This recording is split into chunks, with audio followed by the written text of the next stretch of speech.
Бой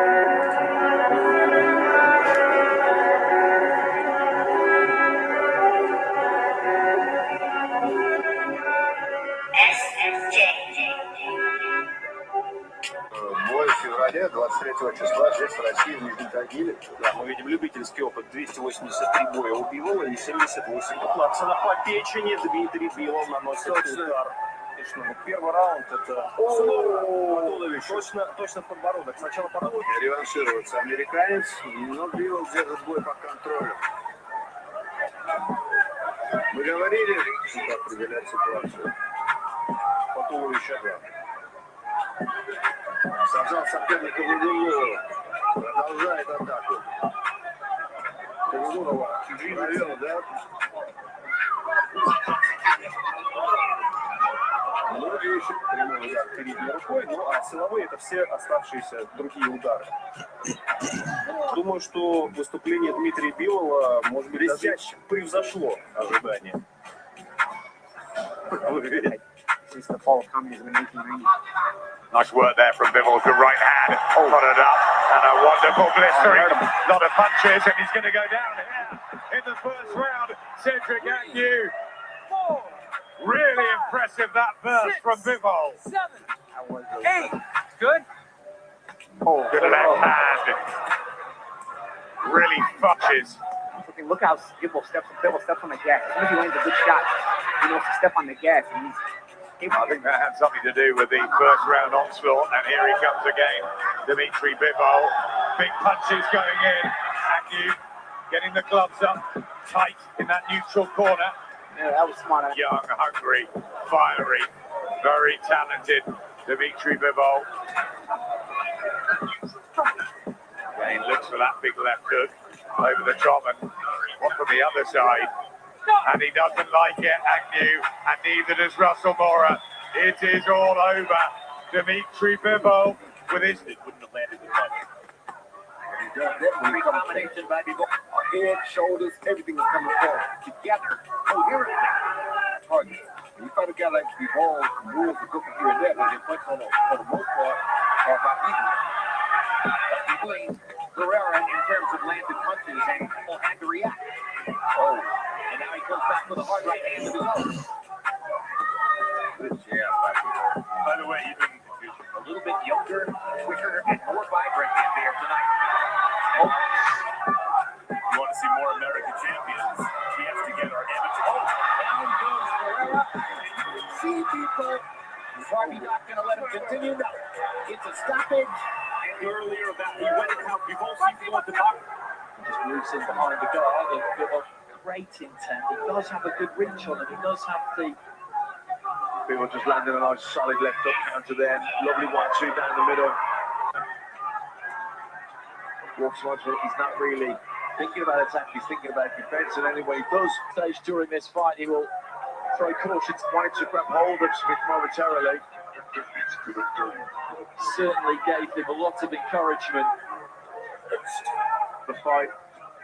Nice left hook there from Bivol with the clinch. You don't want to, if you do come, it really affects everything. Big left hook there from Bivol. Dropped him now and he's looking to hold on the way down, but what it did do was tie Bivol up, but there's a minute and a half to go and the Russian is looking to pour it on here. Lovely walks him onto right hand as well. Chopped with a really good right hand down. The accuracy was there. He's just able to protect himself between that front and back third. That's what gives him such good mobility. Left hand again there. Smith. Some guy that does Smith recovers very quickly. These are solid shots. But these are punching shots, goes down to the body now. So there's no great shape. And then a clubbing left hand. Leaning in as if he's going to throw a shot too good. Yeah, Joe Smith is one of those guys. He is absolutely. Callum's 33 years old. Lovely right hand left up there. Shot out of the world title either. Nice combination for Bivol. 10 seconds or so ago, and right at the very end here, he's looking to really pour it on. That shot's getting through there, and maybe one just a little bit late. But as the bell goes, Smith, who was under pressure, has made it through to the final.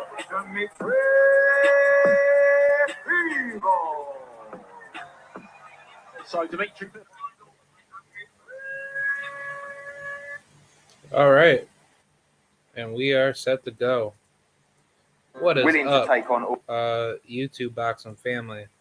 It is K-Rod here. I'm back with another very special show today for episode number 2 for Fighter Ratings number 2. Today we have the man, the myth, the up and coming legend, the beast from the east, from Mother Russia, Mr. Dmitry Bivol. Um, for those of you that don't know who he is the reigning and defending WBA light heavyweight world champion of the world, who had just recently beat the quote unquote pound for pound number one, Canelo, Saul Canelo Alvarez, in a very devastating unanimous decision victory, in which many had thought that this was um, a very telling fight that Canelo was going to get another robbery decision over somebody that would surrender his belt to him. But Dmitry did not do that. He rose up to the occasion, and he dominated Canelo Alvarez in a very wide of like in a very wide one-sided fight. Um, Unfortunately, the judges had this fight very, very close. It was a 115 to 113 on all three judges' scorecard decision, in a unanimous decision victory for Dmitry Bivol at the T-Mobile Arena in Las Vegas. But Dmitry Bivol, he came out victorious, and he proved to the world why he is definitely that man to be feared at the light heavyweight division. But as far as his his overall fighting style, Dmitry Bivol, he's more of a pure boxer puncher. He's 31 years old. He's out of Russia. Originally, he was born in Tokmak, Kyrgyzstan. He resides out of Indio, California, according to BoxRec. He's 6 feet tall with a 72-inch arm reach. He is a orthodox fighter, and he has fought over 20 fights, over 160 plus rounds, with over a 55% knockout KO ratio. He has been pro since 2014, leading up to 2022. He had made his professional debut as of November 28th, 2014, and he is a very, very good fighter. As far as his overall fights go, not the best fights that people wanted him to be in, but he definitely has like a very steady resume, in which I will break that down. But before I do that, here is the link for anybody that wants to join. This is a open panel discussion. I will have that pinned right there if anybody would like to come right in and talk. But salute to the African British brother, my brother, Mr. Mo Boxing. Yes, it is loud and clear, and we are about to have a flame show today. So, thank you very much, Mo Boxing. This is going to be a very good live stream, and I honestly, I have to say, thank you for those that came through for my very first fighter rating show with Amanda, the Real Deal Serrano. That was a good show. And also, I have to say thank you for those that definitely pulled up on my recent live stream on the post-fight reaction with Canelo and Bivol. I currently now have over 1,000 views for that video. So I just want to say thank you very much. Appreciate the people that did come by. I mean, haters included, but I don't really give two shits about you. But I just have to say that was a very, very good live stream that I had. I wish I had more people that came through, so I can chop it up with people that disagreed with that decision, or people that did agree with me. I personally had the fight scored 10 rounds to 2 rounds in Bivol's favor, and overall the fight was a good fight, and Bivol, he just showed out, man. He's a very, very tremendous fighter, and I'm definitely gonna give him his props in this live stream today. But for our topics, this is how we do it. I have at least over eight topics. The topics that I will go down for tonight will be the eye test, boxing ability, ring IQ, defensive ability, chin, the ability to take a good shot, footwork, the intangibles, and the strength of resume. So, yeah, those are my topics. And for anybody that wants to vote, in which I will have my little notepad here for the tally ups for anybody that does come through to give their initial thoughts. I will have it. So yeah, so the very first topic that we're going to be covering is Dmitry Bivol's eye test. I think as far as the eye test goes for Dmitry Bivol, he's a very, very good fighter. Even from the casual, mindset, just by seeing how good of a fighter he really is, he really generates a very, very good, how should I say, fighting style to make himself more attractive to anybody that wants to, see a good fighter fight. I would have to rate it a 9. Just personally, on my particular level of how I see, Dimitri's how should I say skill set as a fighter. But he is a very, very good fighter, and I definitely respect him. Oh, and look who we got. We got Mr. Mo Boxing. Yo, what's up? How you doing? How you doing, my friend? My brother, what's going on, man? My God, Mo Boxing in the building. Man, it's what's been a up? minute. What's up? Man, I miss you. I miss you. How's everything? Yeah, everything is fine, bro, man. It's been a fantastic weekend, and I'm delighted that Canelo Alvarez lost only because of his fans, not because of him. I've got nothing against the man. It's just because his fans, not majority of them, but some of them are really, really toxic. Yeah. And they're crying over the internet right now. I've been watching some of them. I'm not gonna give them clout, but I just can't stop laughing. Yeah, because there's like some professional fighters that I follow, and there was this one girl that I follow, and she was saying, "Oh, to to all you Canelo haters, like you guys, I probably have so much to say, and Canelo didn't didn't lose that fight, by such a wide margin, and every single Canelo Alvarez dick rider is just basically salty. They're just so pissed off, they're acting like little children, and it's just so funny, man. Like, what the Mexican, race boxing community is just so fucking stupid. You know what? Yeah, the funny thing is they bring in Deontay Wilder into this. Yeah, I don't understand this. Like, yeah, that's what, honestly, that's what pisses me off, about these fucking, dumbass fucking casuals. But they always have to bring up a black fighter in the mix every time when Canelo's in deep shit, and honestly, at the end of the day, they just I just honestly think they don't give two shits about boxing. They just care about being a pessimistic piece of shit. But yeah, absolutely, man. And this is why I'm so happy, because it evens the playing field. They were laughing at Wilder when he lost, and some people were laughing at AJ. Now Canelo lost. This is not his first time.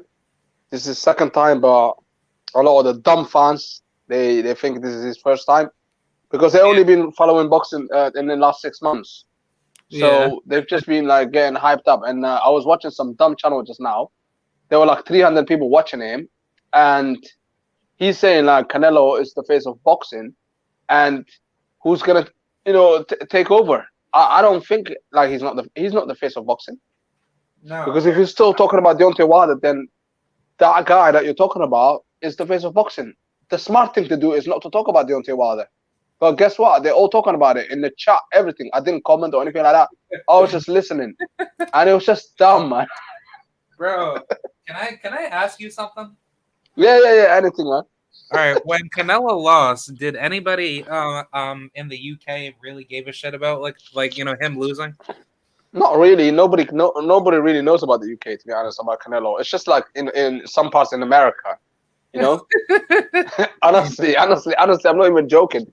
People don't know Canelo in the UK. Like just like the way in America they don't know about Anthony Joshua, they don't know Canelo like that. And the only reason why they know like Wilder is because obviously he fought Fury. This is the thing, like so a lot of these countries, boxing is not that big, bro. Boxing ain't that big, unless I think Wilder's got a bigger name than Canelo, 100%.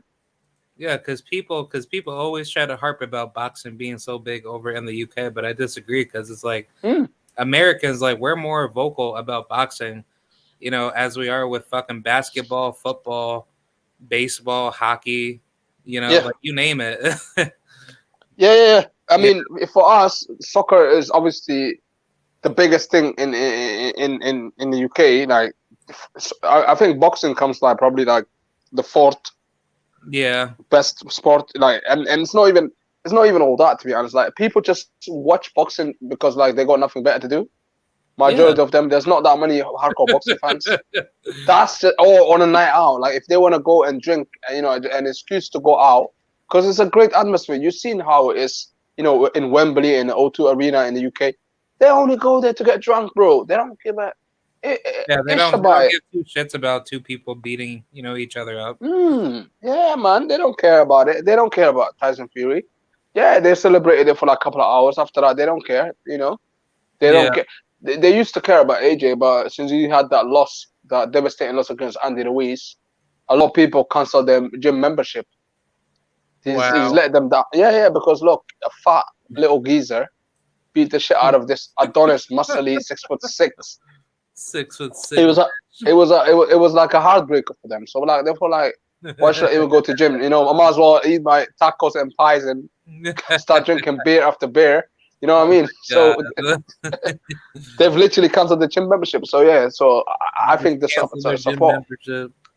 Yeah. Wow. So this is I'm just talking the way I see it. Yeah, I'm not gonna lie and stuff like that and say, oh, this is what I've always tell the truth. Yeah, like I think Canelo, he is not nobody, to be honest. He's not the face of boxing. The face of boxing is somebody that everyone knows in the whole world. And I think the way I see it is like the reason why I'm saying Wilder is because he fought a Brit. So in Britain and in Europe, they know about Deontay Wilder. Yeah, regardless of the result and all that, yeah, they know him. It's about being known. And Canelo Alvarez is not that man.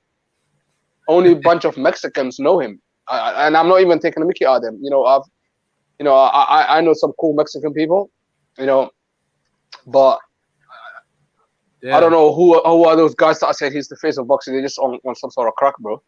Yeah, Canelo. Honestly, like I used to like Canelo back in high school, but ever since I got older, I was like, nah, dude, fuck this piece of shit. Because it's like every time he has every time he has like a fight that no one gives two shits about, Canelo's notoriety just goes down every single time he fights anyway. So it's like eventually he's gonna realize that he doesn't have any real fans. He just has people that just like basically yap for him and just basically dick ride him. Like they don't give two shits about boxing. But yeah, and like one guy that was like, again, I'm not gonna mention no one, but one guy was like saying like, oh, after what he's done for boxing, like he couldn't believe it, the amount of disrespect he was getting. And I was thinking, what the hell did this guy do for the sport, man? Come on, man. That's sad. It's just so sad, bro. Honestly, man, I just couldn't believe it, man. But yeah, man. Yeah. You do a fighting rating, yeah? Yeah, like I'm actually covering the eye test. Do you have a rating that you would like to give of Dmitry Bivol? Yeah, I'll give him in that fight. I'll give him an 8 out of 10. Okay, 8. And the reason why I'm giving him 8 out of 10 with the eye test, he figured out what he needs to do to beat Alvarez, and it looks simple, but it's not that simple. First of all, you have to take a punishment, and he took that punishment. Okay, some people are saying, yeah, if you can move a little bit, you can beat him. No, because Caleb Plant could move really, really good, and look what happened to him. Once he got hurt, he faltered and he quit. Yeah. But not only do you need to know how to move around, you also need to take some punishment. And he took the punishment quite well. He received a few uppercuts, and he took it quite well. I think he's got a great chin as well, because Canelo hits hard. We know he broke Billy Joe Saunders' jaw. He's not. Let's not say Canelo is completely garbage. He's still decent in terms of power and all that. And he got embarrassed that night. Yes, by a guy that's a really good boxer. I rate Dmitry Bivol quite well. Many people don't know him. Yeah. And I was watching again in a different chat. Somebody was saying, until Saturday they didn't know about Dmitry Bivol. Yeah. This is the type of people that come in our chats every day, because they don't really watch boxing. Yeah. They're part timers, and this is the problem. This is why I don't really want to give my energy out too much to those type of people. I come here on YouTube to talk about honest boxing. Yeah. Honestly, at the end of the day, it's all about being a student of the game. And if you're not going to study the game, then what's your point of following the sport? For instance, I follow the NBA, but I don't have to watch every single game just to know the sport. As long as you're keeping yourself educated with what's going on in the sport, and you're creating some form of contribution to it, then that's what generates true loyal fans to the game. Also, you have to remember, YouTube is a business as well, and I get that for a lot of people. This is their income, and that's how some people don't. Their channel is so big, they don't even basically work no more. And they earn solely off talking about boxing. Yeah. And again, I guess sometimes you have to fuel things up to keep the interest up, because let's face it, a lot of the people that come here, they want to hear drama, they want to hear fights. And I've been on panel that I've been threatened as well in some panels. What the fuck? People saying stuff about my mom and everything, man. This YouTube shit is bad. Yeah. Oh my god! Honestly, that's so disgusting, man. Yeah, this happens, man. You go on channels and all that, and then some Mexicans, the way they talk, man, it's just crazy. Or let's just say some even other Latino members. Yeah. Once you say stuff that they don't like, they'll be like, "Oh, your mother, blah blah blah," and then they start talking about my race and bunch of racist dipshits. And then and that's what a lot of people I hear, bro, because they're bored, man. Yeah. And to be honest, I don't really get offended no more, but because this is not real, man. This is the internet. Okay, if you start getting offended, on the internet, then then something big's gonna wait for you in the real world, man. Come on, man. At the end of the day, you have to have a thick skin, man. Yeah. And I'm not gonna lie. I've been on some panels that I've lost my mind as well at times, and I go at them as well. And but I guess that's what happens though when you're on the internet. Sometimes you lose yourself, bro. Yeah, it's the same thing with people that bitch and complain on Twitter or Instagram. They just act like little children, in adult bodies. Yeah. That's what I'm saying, man. Yeah. And I guess it's some sort of entertainment, and you know what? I guess we shouldn't have to take it too personal. And I don't take it too personal, because at the end of the day, I know these bunch of idiots, they wouldn't say that to my face. Yeah, because they get their asses knocked the fuck out. Absolutely. Either they knock me out or I knock them out. That's gonna be only one thing. I'm not saying that I'm a tough guy or anything like that, but whatever happens, happens. I suppose, and I guess the energy you're not gonna see that anyway, because no one really wants to fight in the real world, you know. Even though a lot of people gave me their address and said, "Come to this address." Yeah, like I had like some guy like say on like G5's channel where like he fucking said, you know, in the comment section, "Oh, Kira, if I saw you at the Serrano Taylor fight, I would have knocked you out." And I was like, "Oh, really?" Because I was with like my fucking uncle, and I had a shitload of Puerto Ricans and fucking Irish people sitting like right by me, so I wasn't that hard to fucking find. Like you could have easily found me sitting down and say, "Yeah, man, let's fight."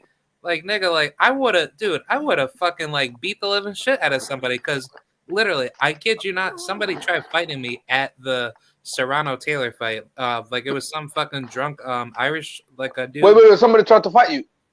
Yeah, like some drunk Irish dude tried like, you know, touching like, you know, like my phone while I was trying to record the fight or the post fight like interviews. Yeah, like I was just trying to like cover some footage on the opening ring walk ceremony for the Serrano Taylor like ring walk and some like a piece of shit drunken Irish dude tried taking like, you know, like my phone and shit, and I like looked at him like, dude, you know, like if you really want to start something, you know, I can easily, you know, beat your ass. And he didn't like, you know, fuck with me, but Yo, Kira, how tall are you? I'm like 6 feet. Oh, so you're a big dude basically, so he's not gonna want to mess with you then. Yeah, like he was just some like fucking like, I'd probably say, you know, he looked like a 150 plus pounder type of dude. So you could. What are you? Like 200 pounds? I'm like 300 plus pounds. What? 300 pounds? So you can squash that guy, man? Yeah. Like, that's you literally like fuck him up big time, man. Yeah, that's why that I didn't want to fight him because, you know, like for one, it was my birthday, and two, you know, like I didn't want to, you know, make myself, you know, look bad. But I mean, either way, like if somebody fought me there, you know, I would have had every single right to say, look, you know, he touched me, and self-defense. Yeah. So like I don't really care. Absolutely, like, man. You know, at the end of the day, you're not out there to fight, and I know what sort of person you are. Yeah. Like I just don't really, you know, expect that coming to me. Like, you know, because I wouldn't, like, you know, I personally wouldn't want to do that to anybody, you know, like, you know, at a sporting like event. So absolutely. And so how did that go down then? He left you alone eventually, yeah? Yeah. Like he said like some fucking racist ass slur behind my back, but like, you know, like in what way? Like the N-word kind of thing, or something else? He called me like a brown shit, like, you know, like I don't know like what like wow. Like I don't know like what he, you know, particularly said, but he said something like, you know, pretty petty. So that's I mean, dumb, knowing that I heard you and I could have easily like knocked you out, but I was like, but you took the obviously. Yeah. Like I acted like the bigger man because I know that I'm better than him. So yes, sir. Yeah, and sometimes, do you know what? Yeah, sometimes you just don't. It's better to ignore, like, unless they're like direct threat to you. Then yeah, I get it totally. Yeah. But when Wilder and when Wilder Fury fought each other in October. Yeah. No one gave that type of energy, and all the brothers were there as well. You know, from the LDBC, everyone was there. Yeah, everyone was there, man. You know, and no one gave that type of energy. Apparently, from what I heard from the brothers, was like everyone was on their best behavior, because you have to remember, most of the brothers, they're all like over 6'4", you know. Oh yeah. You know, some people, they want to say like, oh, nah, they're like midgets, blah blah blah. But I've seen some pictures, man. Like, I'm not obviously gonna say names because I don't want people to snip it and thinking, oh, I'm talking bad about my brothers, you know. Yeah, that's the thing as well on this internet shit, man. You say someone's name, even in a good way, and then fucking, you never know who's listening, man. Yeah. You know, and then they're gonna start snipping shit, man. You know. Yeah. So you have to protect yourself as well. Protect yourself, all dads. Protect yourself all the time, brother. Protect yourself at all times. Yeah, man. Yeah, I've been seeing you anyway in a different on different streams lately. Yeah, what's up? Like, was you on Finney's panel the other day? Ricky Williams, innit? Oh yeah. Like I figured that I just hop in and just chat like boxing with him, and Yeah. he surprisingly came up like with like a fighter ratings on the fly. So I was like, sure, like I'll join it. So, but Yeah. That's good. Yeah, your knowledge is really up there when it comes to boxing, man. Like, and I'm not saying it because I'm friends with you. It's a fact, bro. Like your knowledge, there's only a few people that I know, and I ain't gonna lie, your boxing knowledge is better than even some people that got like thousands and thousands of subscribers. I appreciate it. Thank you very much. But unfortunately, like I said, a lot of people are here for the fun of it, for the madness. Yeah. Well, but I was gonna say, how about like we talk about the second topic. How would you rate Dmitry Bivol's boxing ability? Dmitry Bivol boxing ability, like I said, I rate him quite highly. He is really, really underrated. Although, like, he's the type of fighter that would perform at a highest level. He fought against Greg Richards, and not his last fight, but the fight before that. And the fight, his last fight before Alvarez fight, I forgot the dude's name, but he didn't perform that well. So he's the type of guy like he will perform under massive lights, So he could have lost. Salamov, the Umar Salamov. Yeah, he performance was okay, but I think he could have done much better. Yeah. And another thing as well, he's against Greg Richards that's about to face Buatsi, I believe next month. He could have lost that fight against Greg Richards, and I don't rate Greg Richards that high, bro. So like it's just, again, he's the type of guy that performs like under the light, just like Andy Ruiz. When he faced Joshua, like that was his best performance ever. Yeah.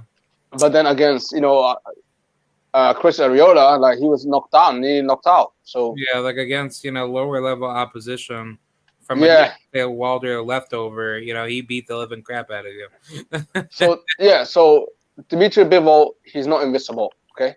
No. I could see him getting knocked out by Joshua Buatsi, because he's probably gonna not, he's probably not gonna look his best. And if you don't look at your best against someone like that, that's a power puncher that hits way harder than Alvarez, then I can see the knockout happening. Yeah, well, I think personally, like like if that was like a different fighter fighting Bivol, like a Jamal Charlo or David Benavidez, I think Bivol would still perform at a high level, but he would just have to play it, like a lot more smart and not be, how should I say, basically not be so overconfident and thinking Canelo can give him these wide open opportunities for him to basically score those high level punches. But I just think based off of his boxing ability, he had such a great high level knowledge on knowing how to disable the ability out of a fighter like Canelo. So I think as far as like seeing him in there with like a guy like David Benavidez or Jamal Charlo or possibly Joshua Buatsi or anybody that's willing to come in and give him that like high level top notch challenge. I would rate his boxing like ability to be at least I'd probably say like a 9, honestly. Like I think Bivol has a great boxing like ability, but he just hasn't displayed it at a high level. I don't think he's got the power. Because he had the chance to knock out Canelo Alvarez and he couldn't.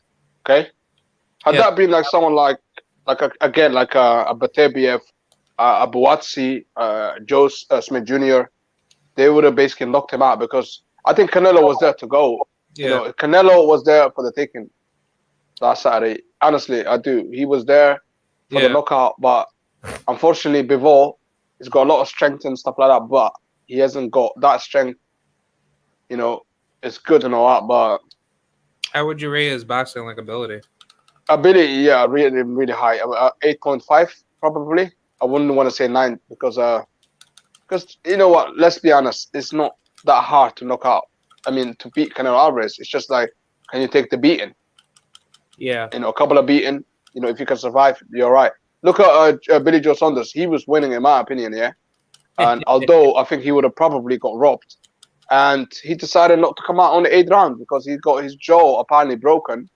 But we've never seen the proof though. We've never managed to see the proof that his jaw was broken. So he decided not to come out on the 8th round. You know, look at Bivol's his whole arm was like bruised to fuck, man. Yeah. And he's still fought on. He's still fought on. But yeah, I would say his IQ and his boxing skill. I would say a solid 8.5. Yeah. 8.5 for boxing ability. Yeah. How would you rate his ring IQ? Oh, ring IQ. Yeah, it's to me ring IQ and boxing skill and all that is around like I would say yeah. I'd say the same thing. Yeah, an 8.5. 8.5. Yeah, because Mhm. I would personally rate his ring IQ to be a 8.5. Yeah. I don't think Bivol he hasn't learned all the fundamental styles with how he performs up against like the super duper tough tier competition. But I think Mhm. but I think it can be better. Yeah. Just simply due to the fact that he just needs to have more people in his camp that can that can develop him to be Mhm. a better fighter. But I say as far as like his ring IQ, that's like a pretty solid like B plus level type of knowledge because he can make adjustments, but I think if you start putting him in there with tough level opposition, his ring IQ can definitely get better over time. If he Yeah. practices more on making like adjustments faster and not being careless with opposition that you're supposed to blow out very quickly. And another thing as well, I think Bivol, like I don't think Canelo fought his best as well that night. Like last Saturday, to me, I didn't see the Canelo that we normally see. He was out of gas, whether something to do with the clambuterol, because that was proven the clambuterol that he was on the clambuterol, and they lowered the doses on the clambuterol. So for some weird reason, like he was tired, man. Like he looked like lackluster, lethargic at times. It's just it wasn't this Canelo that walks forward and bullies people. He was walking backwards, and he can't fight on the back foot. No.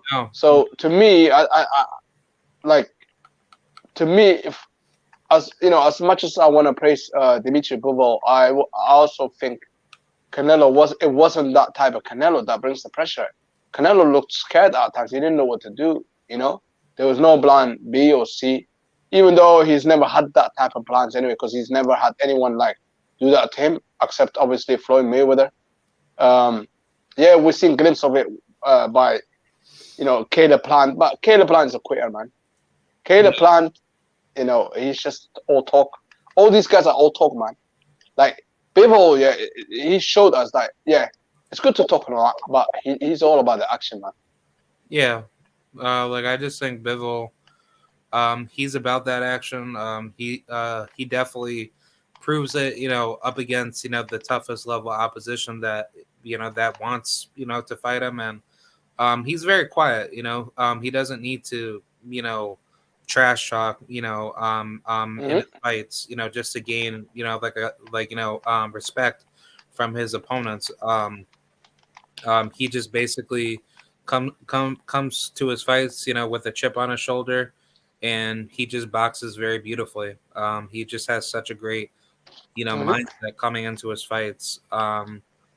Honestly, like I would like to see him, fight, with high level, how should I say, high level aggression, and like I think based off of his ring IQ alone, if he were to have those type of trainers, around him, or just people just to help him build off of his fundamentals more, he would be like a way more dangerous, level fighter. Yeah. Also, I just want to quickly say something about someone called Artem Petebiev. I think Artem Petebiev on Saturday would have lost. Okay, and I'll tell you why he would have lost, because Artem Petebiev, yeah, he's a Really? monster. He will, yeah, because Artem Petebiev, he's been knocked down before, and we all know that, yeah, all right, by my yeah, country guy, yeah. and my country guy, what's his name, Johnson, something Johnson. Yeah, he knocked him down. Yeah, that guy. Yeah, Caleb Johnson. Yes, sir. Yeah. He knocked him down. No one even knows about Caleb Johnson. Everybody talks about Artem Petebiev. Yeah, but Yeah. they don't know the whole story about Artem Petebiev. Let me tell you something about Artem Petebiev. Yeah? Artem Petebiev would have got knocked the hell out on Saturday. If you know boxing, yeah, you know what I'm talking about. Oh, what, by Canelo? Yeah. Canelo would have easily pieced him up, man, because that's what he wants, Canelo. But Yeah. Bivol is not that type of guy. Bivol is, he's got the skills, got great IQ. I'm not so sure about Artem Petebiev's IQ. Artem Petebiev is a tough man, yes, from Pakistan, same country as Khabib, solid guy, as solid as they come. But Yeah. unfortunately, boxing is not just about being solid and being a hard puncher. We've seen, in history already, like, that just by punching hard is not going to get you nowhere. Someone with a great IQ, someone that, comes forward, and someone like Canelo is hard to knock out. So when Artem Petebiev finds out that Canelo is hard to knock out, he's just going to piece him up and finish him. He's not going to quit, that's for sure, because he's not cut from that cloth, but he'll probably knock him out, and he's going to go out on his shield. So yeah, I just want to put it out there that Artem Petebiev, as much as everyone wants to berate his name, he's not the one that fought Canelo Alvarez. Dmitry Bivol fought him, Yeah. And I think a Artur Beterbiev type of fighting style would favor Canelo, because Beterbiev, he's gonna definitely be slow in the later rounds, but I just think Canelo would have such a good high level inside fighting advantage to use his upper body movement to make Artur Beterbiev miss a lot of his shots, and then when Beterbiev gets frustrated, he's just gonna get hurt to the point where Canelo will very well, knock him out. Yeah, and Artem, they both got like slow feet, and both of them really don't move their heads. So it's gonna be like who's gonna get knocked out first. And I believe Canelo Alvarez got the harder puncher, and we've never seen Canelo Alvarez been on the floor, but we've seen Artem Petebiev on the floor. All right, and he's much older as well. Canelo Alvarez only, what is he, like 31 years old? Yeah, Artem Petebiev is heading to his 40s.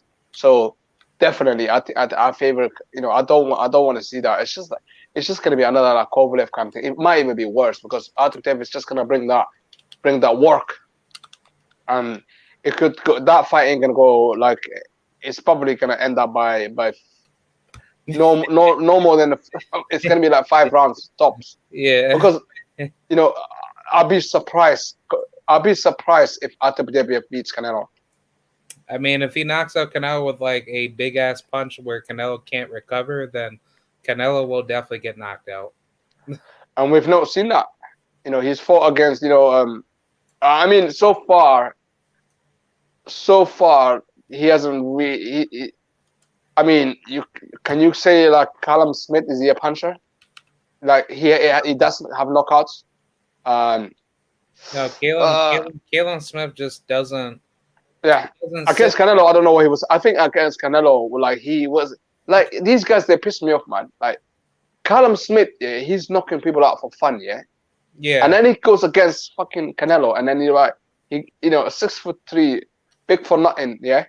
And he gets fucking just pieced up and then loses on points. So Yeah. I don't know, man. It's like, it feels like these guys get, like, either like you see what I mean? Like it's just dumb, man. Like they just don't bring that work, But yeah, against Artem Beterbiev, I don't want to see that, man. I think Canelo he wins that. He wins that fight easily. I wanted to ask you for the next topic. How would you rate Dmitry Bivol's defensive ability? Oh, I definitely rate his defensive ability. I would say 9.5. Okay. And the only reason why I'm giving it 9.5 is because he was eating a lot of uppercuts in that fight. A lot of uppercuts. And you know what? He's got a great, amazing chin. Because he was eating so many uppercuts. That could have easily been anyone else. You know, we've seen already, like I said, Billy Joe got knocked out by that uppercut, man. And Dmitry Bivol was literally eating that uppercut for fun, bro. Like food. Literally. Oh, yeah. Like, have you seen it, or am I just or was I just seeing stuff? I can definitely see it because I thought Bivol did he did like a solid job, but I can see like why Canelo was very frustrated because Bivol, he had such a good high defensive IQ coming into that fight, and his punch resistance is insane too. Literally, man was taking punch after punch after punch, and I was thinking, oh shit, oh no, he was getting knocked out. He's gonna get knocked out. I was thinking, especially in I believe like in the 6th round or something, yeah. And he kept taking it, and then you know what? He dished out as well, and maybe Canelo got worried as well. I think Canelo, I just want to say Canelo, he's a coward. And the reason why I'm saying it, he's a coward because he could have gone on in his shield, yeah, and he didn't. I think once he felt Bivol a little bit, he backed off, and at times, Canelo looked like he was running. All these Mexicans, they want to talk about running. Your guy, not you, obviously, but I'm talking about the Mexicans. Your guy, your guy was running, man. Your guy was running. Payday. He wanted payday. Oh, he wanted to run. Get the fuck out of here, man. Get the fuck out of here. And what happened to his English, by the way? Yeah, Canelo don't even speak English no more. He be like, he be talking like a fucking, old ass man that can't even fucking talk no more. Yeah, he was like, oh, like I won, like in Spanish, he was like, oh, I won like 4 or 5. I have not lost. I say, oh, how dare they? I'm the guy with the, like silk pajamas. You should have heard. You should have heard his speech that he gave to his fans after the fight. I think he was talking to like some crowd, somewhere like at like a public after fight party like event, and he said, "Oh, I'm sorry, like my heart, my heart is so sad and and whatchamacallit," and he was basically just trying to act like as if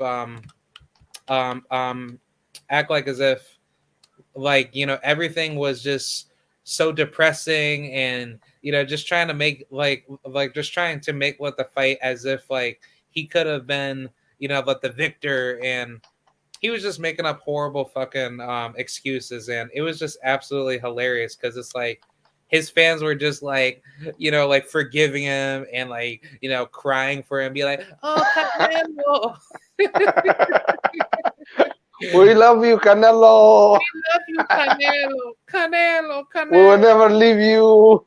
Just a bunch of fucking coon ass piece of shits, man. They're weird, isn't it? Like I seen the video like on Kali Enigma, one of the brothers, he posted, he posted a video of a fan really crying inside that stadium. But I think the zone must have taken it down. I fucking hate the zone as well, man. Yeah, man. There was a fan, literally a grown ass guy, fucking crying, and he had his friend was like, grabbing him, hugging him, like to say like, "Don't worry, everything's gonna be fine," kind of thing. What the hell is wrong with these guys, man? Literally crying, yeah, in the public. Like that's fucking sus I as think it's fuck, all man. fake at the end of the day. So again, It's all fake at the end of the day. yeah, but it's quite sus though, isn't it? Like crying over a man. It is.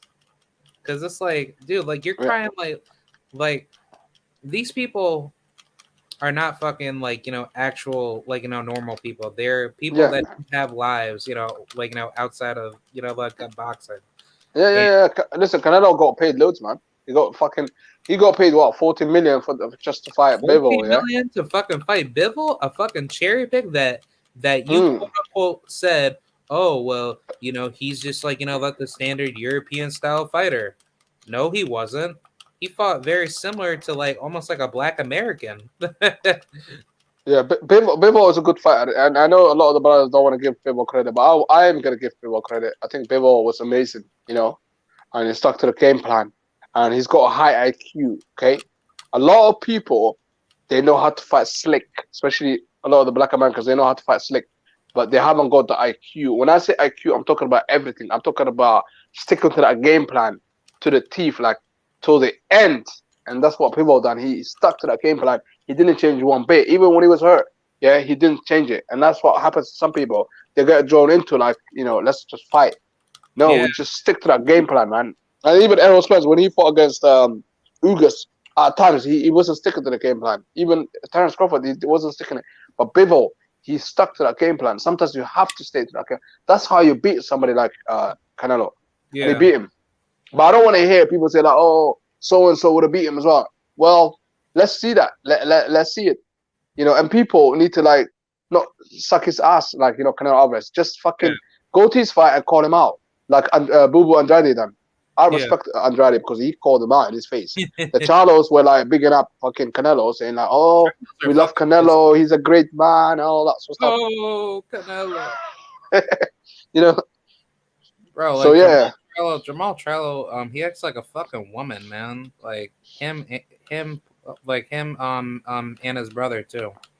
Yeah. I used to be big fan of them, but they I'm not liking their behavior. Yeah, it's a bit like sus, like the way they color their hair. Why would you color your hair like that? Like come on, man. In general, man. But I have Bivol as a 9.5 on my defensive ability. How would you rate his Oh wait, I forgot to talk about his footwork. How would you rate his footwork? Footwork, I would say about 7, maybe 7.5. No, a solid 7. I would say his footwork. Yeah, I would give him 7, 100%. I wouldn't say it's the best. I've seen better footworks, but yeah, I would definitely say 7. Yeah. How about you? Yeah, like I would give it a 7.5. Yeah. I think that's a fair number. He's not like the best mover, but he can definitely be that guy where he can be a problem for a lot of fighters that can't move well with like their feet. But I think Bivol, he just needs to have like a better trainer that focuses more on pure boxing. Like I'd probably say like a Ismail Salas. Ismail Salas. He's like definitely like a perfect coach to give you like the skills that you need to improve on your pure boxing ability. But knowing how Eastern European fighters are, a lot of them really stick to their coaches that have the experience with like the Soviet style amateur fighting background, like type of fighting. But I think Bivol, he can definitely fight a lot better with really good high level footwork, and I think if he found that type of training to make himself into like a really pure boxer puncher with high level fundamentals, he could definitely take over a lot of fights a lot quicker. Let me ask you a question. Bivol, do you think he beats David Benavidez? Yes, I do. I think absolutely I agree with you. To me, Benavidez would be too frustrated, and it's just basically going to end up like the Canelo fight. Or he might even get stopped because he might take more risk. Yeah, Yeah. And Bivol, he doesn't, how should I say, he's not gonna let off of the gas, like when he sees, David hurt. And I think similar to the Ronald Gavril fight, the only difference that I see from Bivol is that Bivol, he's going to hurt David when he sees him hurt. So, Hmm. like if David gets hit with like a really, really good shot that Bivol, It's over. hides. Yeah, Yeah, yeah, yeah. Like it's basically just gonna end up like that, Like it's gonna be like a fight where Bivol, he's he's gonna let David throw all all his best shots at him, but and he's gonna take it. I think he can eat that shit. yeah, yeah, yeah, yeah. Um, And also, we've seen David Benavides on his backside. I don't yeah, know if you've seen it, but he's been on his backside before as well by yeah, some bum. yeah. I was gonna ask, in regards to Bivol's chin, how would Hmm. you rate his chin? And from what I've seen, I'll have to give him 10. 10. Yeah, I've seen him eat punches after punches after punches. From a guy that normally knocks people out, he knocked Amir Khan into a different country, and he's broken Billy Joe Saunders. He made him look. He basically made him quit, and he's absolutely annihilated Caleb Plant with that punch. And the pudding is there, man. And he just made him. What's his name? Bivol, just looked at. He took that punch like nothing, as if yeah, he's slapping him. yeah, Literally. So I would definitely have to give him from the evidence. I definitely have to give him 10, and I don't normally give 10, but I just I'm giving him due to my eye test 10. It's perfect. His chin is fucking perfect, yeah. His chin, especially a guy that's 31 years old as well. He's never been put down as well. yeah, I think he's a perfect fighter. The only thing that's missing is the power. yeah. Maybe he needs to go crunk. I don't know. No. Like fuck the croc, Jim. Um, how would you rate Bivol's power? Obviously, that's our next topic. Oh, okay, okay. Uh, I mean, I need for so far. I would say it's decent, and I would say maybe a solid 5, enough to Wow. make you wary, and enough to make you wary. And for me to give you massive on your power, you have to knock a massive opponent out. And so Yeah, far he hasn't done that. So for me, I give him a solid 5.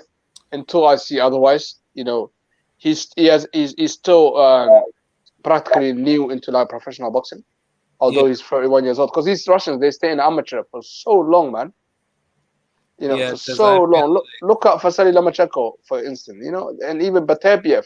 The man is nearly 40 years old, and he's only got 16, 17, professional career. yeah, because I feel like a lot of these Eastern European or Western European fighters, they don't come into the pros early and they expect themselves to be great when they get Hmm. into the pros late. And I don't like that because Yeah. it just puts them at a mega disadvantage. Like, I'll just use that female Australian fighter, Sky Nicholson. I don't even think that she's that good herself, but I think just her, coming into the pros late, you can easily see her deficiencies, over time, throughout her past couple fights, to the point where, like, she's really nothing special. She's like, she's very similar to any other European, bred amateurish, fighter that comes in late to the pros, and like eventually their skills will get exposed by somebody that has been in the pros, like, longer than them, and like eventually their skill sets get deteriorated, like, like a lot faster, because for one, you're coming in older, and two, your body's going to take punishment a lot faster, because like you're going to feel that punishment carry over time. And I just don't see that to be such a good idea, because like you're putting yourself at risk a lot faster. of taking those fights so fast in your career, and you're not learning that fast either, because you're taking fights, up against, competition that people know that you can beat, but still at the end of the day, it's still boxing, and Yeah. anything. Yeah, anything can happen to you in the event of you thinking that you're going to just blow through these low level opponents, but you know Mhm. yeah, potentially in one of your fights, you can easily get hurt by somebody that wants to be dirty to you, or or potentially fight super aggressive to the point where they Mhm. could very well beat you. So Yeah, I just want to ask you another question, just to verify this. I want to make sure before I say it. Is it true that Canelo Alvarez started boxing? He's professional boxing at the age of 15 years old, and he's yeah, never yeah, had a yeah. and he's never had an amateur career. No, because Is that true? Yeah. Canelo, from what I heard, he was training with his father, and then that's when he started to know more about Eddie Reynoso coming up, Hmm. because I believe his father took him to a gym down in Mexico. So that's true then, what you said. Yeah, or is it not true? Yeah. It's true because Canelo has no amateur background. Hmm. He Nothing at all. basically yeah. Absolutely nothing. He has no, foundation of any amateur level boxing.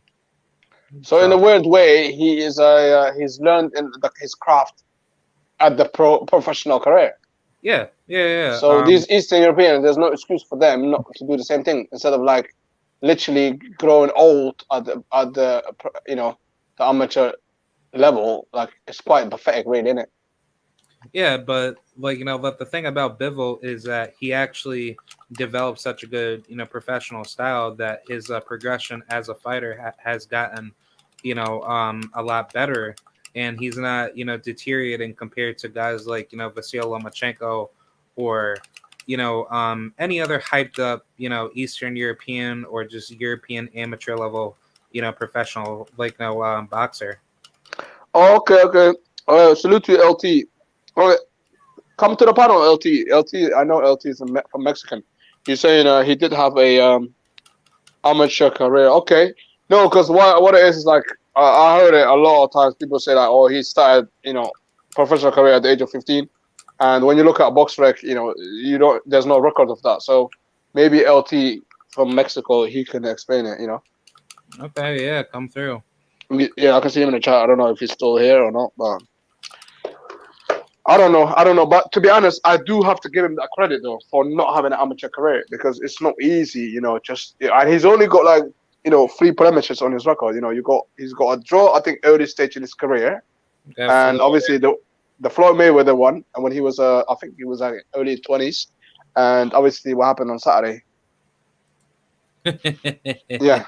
The thing is, though, you can't really see. You know what I hate about this shit, yeah, about the YouTube lately. When people make a comment, yeah, you can't really see when they made the comment. Yeah, So it's kind of messed up, innit? I guess, but it is what it is, man. yeah, It that's is also. what it is.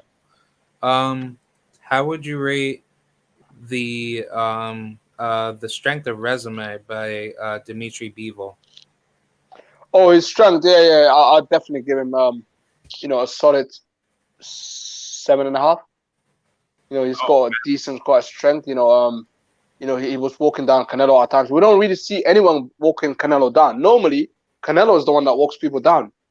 Yeah, And I was quite impressed by it. I know, he's a lot bigger than him. Canelo is, 5'8", Bivol is 6'4", but we've seen Canelo walk down big guys. Caleb Plant, what is he, 6'4" as well?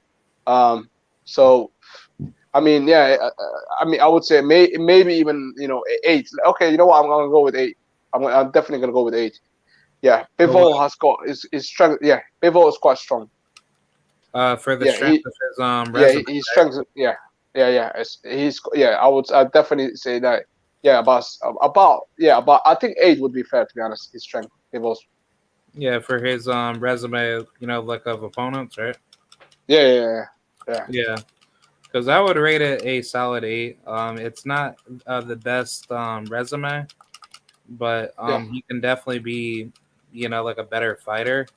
yeah, But yeah. but I think honestly, due to like the business of boxing, Bivol Bivol was definitely one of those fighters where he wasn't really treated with any how should I say proper promotional ceiling to Yeah. get his career at the proper level. Because Hmm. I truly believe, like knowing how Eastern European fighters are being hyped up, Bivol was just not not one of those fighters that that were chosen to be hyped up. Oh, So by the way, and just a quick change of topic here. You know, like you still talk to that guy, that heavyweight boxer, that fought at top rank the other day, and is his name Shaw or something? oh yeah. Stephen Big Shot Shaw, yeah. Yeah, yeah. Yeah. You know Stephen Shaw? Do you still chat to him on Instagram? Yeah. You know what you should do one day? Me and you, like, you should talk about like in the next few days or something. Yeah, if you can get hold of him, me and Yeah. you, we should just talk to him about what happened to Canelo in the fight review. You know, I don't know whether he's willing to do that. Do you reckon he's gonna come on? Oh yeah. Like I'll Because definitely. it's good to put his name out there as well. And like at the moment, like, you know, Yeah. he fought at top rank, didn't he? About his last fight. Yeah, yeah, he fought at top rank and he had a stoppage as Yeah. well. Yeah. That was over Joey DeWajko. Joey Deweyko, yeah, yeah, yeah. And you Yeah. know what? He kind of, I'm not gonna lie, he did struggle with Joey Deweyko a little bit. Yeah. But he did. The referee had to stop the fight. And yes, he was getting a lot of beating. And Joey Deweyko's corner was like, look, you know, if you don't show us something in the next round or so, we're gonna have to, you know, call it. I think they throw the towel in if I'm not mistaken. It. Yeah. That's what happened, wasn't it? It's kind of the stoppage was a bit forced. But that guy, yeah, if you can, you know, get him regular on your channel, that'd be good. You know, no, honestly, that'd be good for the growth. You know, and title it like Canelo, this, you know, like we're not gonna disrespect them too much, but like I don't know, man. I feel like it would definitely be nice, you know. Yeah, most definitely. Um, I was gonna say for the last topic, Yeah. how would you rate the intangibles for Dmitry Bivol? Oh, I mean, you know, he's got a lot of intangibles. I would definitely say, I would, you know what? I'm gonna be generous. I'm gonna give him an 8. I Wow. definitely would say 8. Yeah.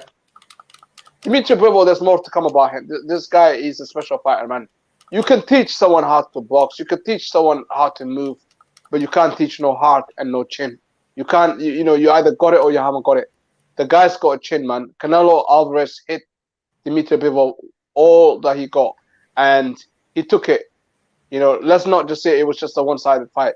Yes, you know, he won by, like, you know, to me, I gave like about, it was about, you know, if you want to be generous, it was like, you know, maybe 4-8, you know, to be respectful. Maybe, if Yeah. I'm gonna be disrespectful, maybe say like, 3-9 and all that. But yeah, there's no secret. Obviously, Bivol won that fight.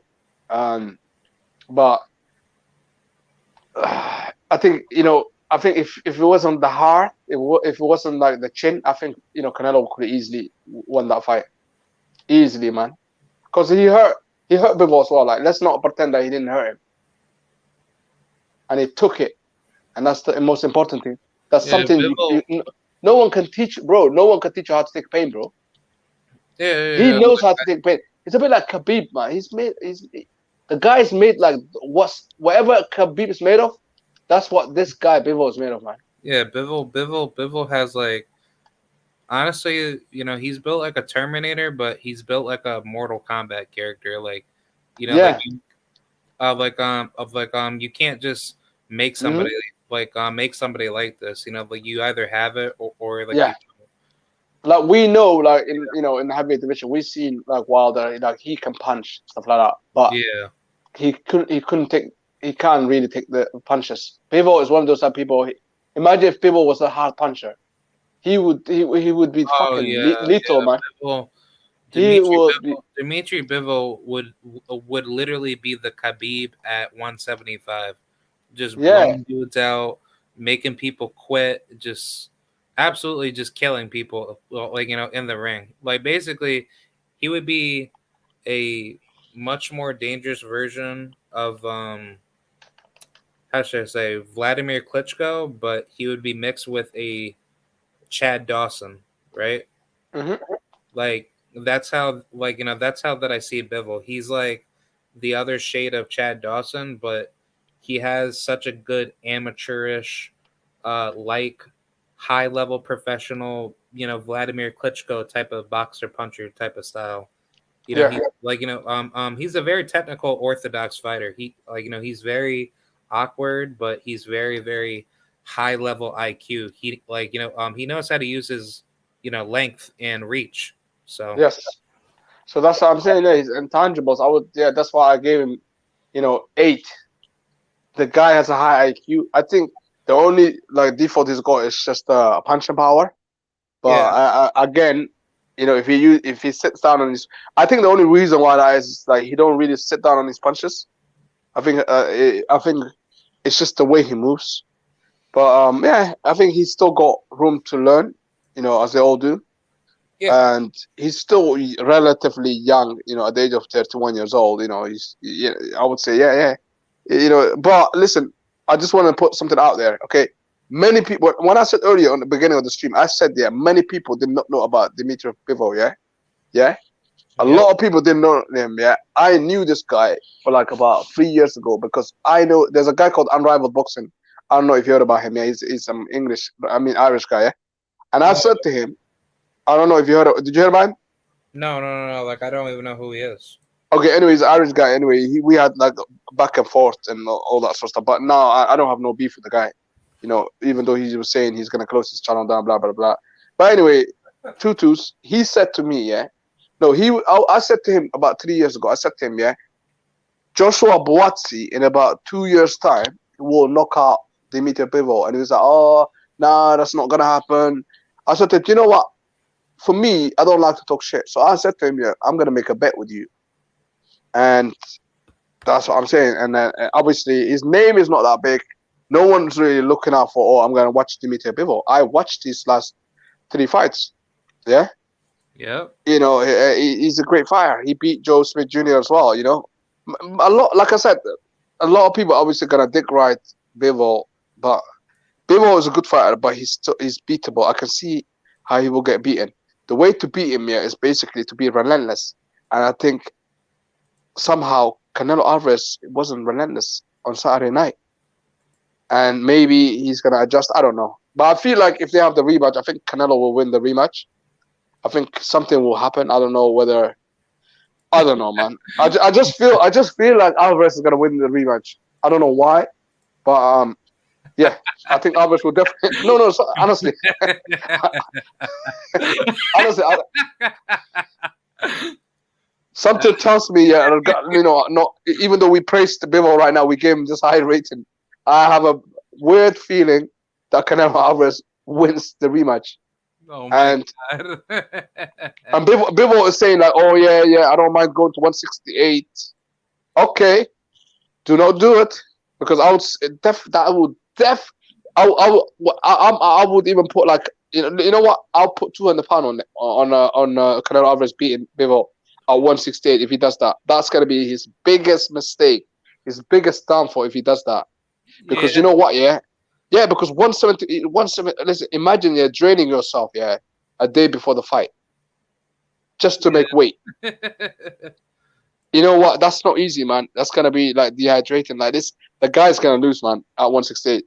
And Canelo's gonna probably want to go. Canelo already hinted. He said, "Look, there was a weight issue, even though that was the biggest excuse ever, all right? Because he beat obviously Kovalev, yeah. And from what I heard, some Canelo fans, you know what they tell me? They tell me that Canelo, when he's on the streets at home and all that, he's basically around over 200 pounds. Oh The my guy's God. the guy's a big dude, man. You see how his shoulders and his chest is huge. He's a huge guy, man. And now he's saying, oh, maybe the weight and all that bollocks. But at 168, Bivol is gonna make a mistake. He's gonna make a mistake. He's gonna be a lot weaker as well because draining yourself that way.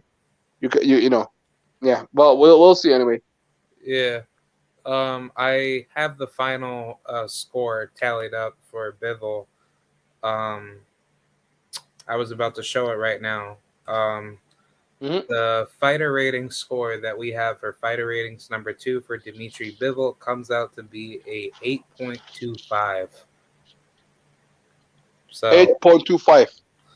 yeah, that's actually surprisingly a little bit higher than Amanda Serrano because she came out to Hmm. be a 8.24. So Yeah.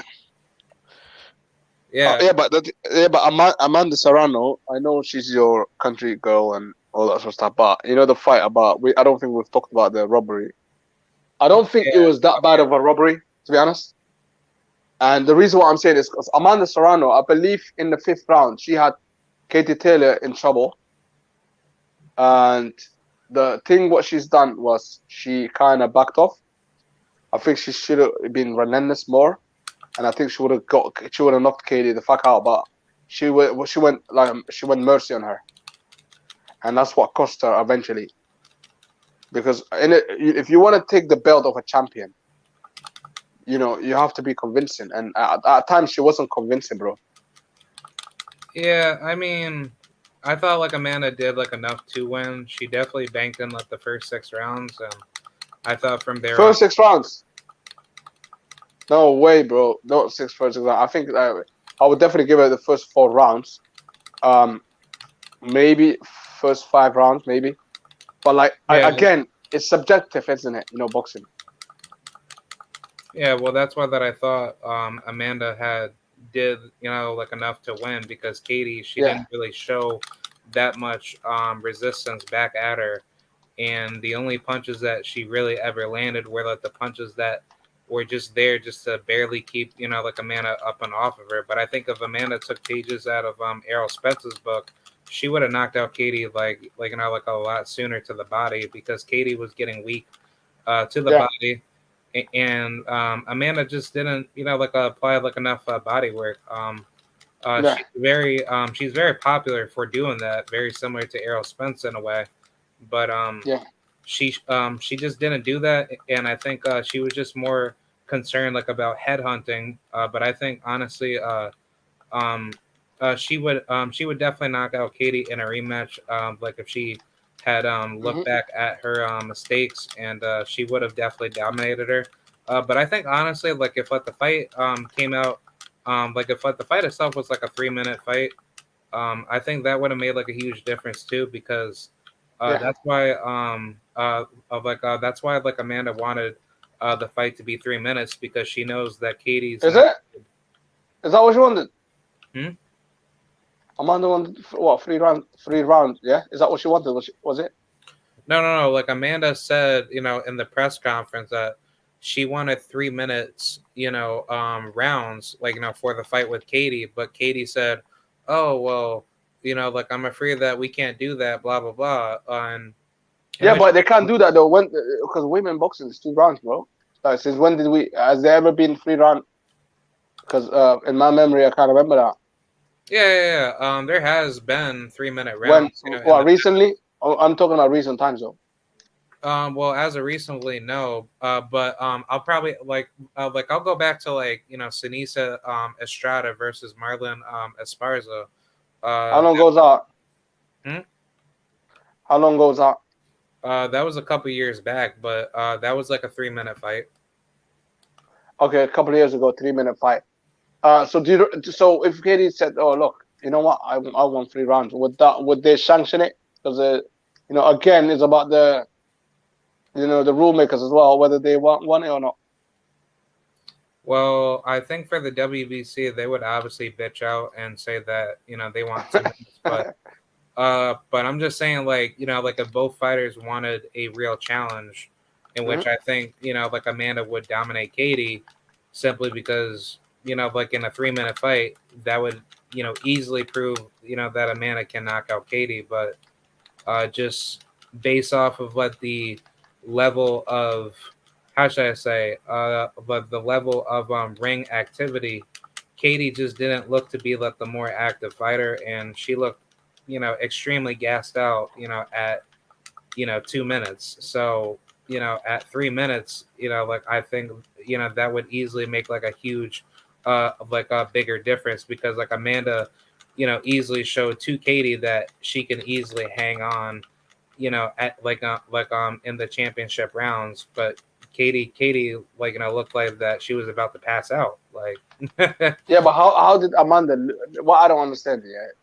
Amanda was doing well, in the early rounds, and then suddenly she was garbage. What do you reckon she's struggling with her gas tank? What was wrong with her? I think Amanda just punched herself out. Honestly, like she wasn't tired. Like it was just simply due to her not, applying her body work, on Katie. Like if she had done that early game, she definitely would have had more harder Yeah, punches, to throw at hmm Katie because her punches were still hurting Katie, in yeah. the later rounds. Like it's just that Amanda was so focused on trying to knock her out by headhunting her. She should have just thrown more punches to the body, and she would have given Katie a much harder fight in which Katie would have definitely struggled to lose. So Yeah, because I just feel like Katie was there to go, bro. She was there for the knockout she in the fifth was, round, and then Amanda just was mercy on her, like, bro. That's yeah, what I I can't. think, That's why I'm not saying that this is robbery because you know what, like Amanda got herself to blame, bro. Like I was like in a way, like I had no dog in this race, but it would have been nice to see Amanda winning because she seemed to be a genuine person. To me, to be honest, I'm gonna be honest. I like both fighters. I think people want to slack off Kate Taylor and all that and say like, oh, look her, she looks like a man and all that sort of stuff. Yeah, I think they both seem to be genuine. But they're both good human. They look good to human beings, both of them. And I don't mind who wins, but I just want to see a fair fight. And I think I wouldn't call it a blatant robbery. I think she had the chance to knock her out and she didn't. Yeah, I mean, I they both thought, had. It was to me it was a draw actually. If I'm gonna be fair, I would say it's definitely a draw. yeah, like Amanda won 6 rounds, to 4. But I mean, at worst, if you want to call it like a draw, that's like, that's okay. But I Hmm. think honestly, like Katie, like Katie didn't do enough to win, and Amanda, she did, like a slight edge to, favor herself to be the victor. But I just think Katie just looked to be very defeated, and she didn't have any confidence, after the fight was over. Honestly, And you know what? Yeah, Katie Taylor is in decline right now. She's basically she is. she's nearly out of the door, and I think I expected a lot better from Amanda Serrano because Amanda Serrano right now she hitting her peak. She Yeah, is. and even in her last fight and in Jake Paul's undercard. I don't know if you remember. She Yeah. was like basically giving this girl the business, and I thought like, oh yeah, she's knocking this girl out, and she went the distance with her as well. So there's something about Amanda Serrano. She doesn't know how to finish people. Like the girl can, she can bang, she got the skill and all that, but like she just needs to know how to finish people, man. I think Yeah. I think She. like you said, yeah, you're right. She does gas herself out too quick, and she needs to choose the right time, to throw and not to throw.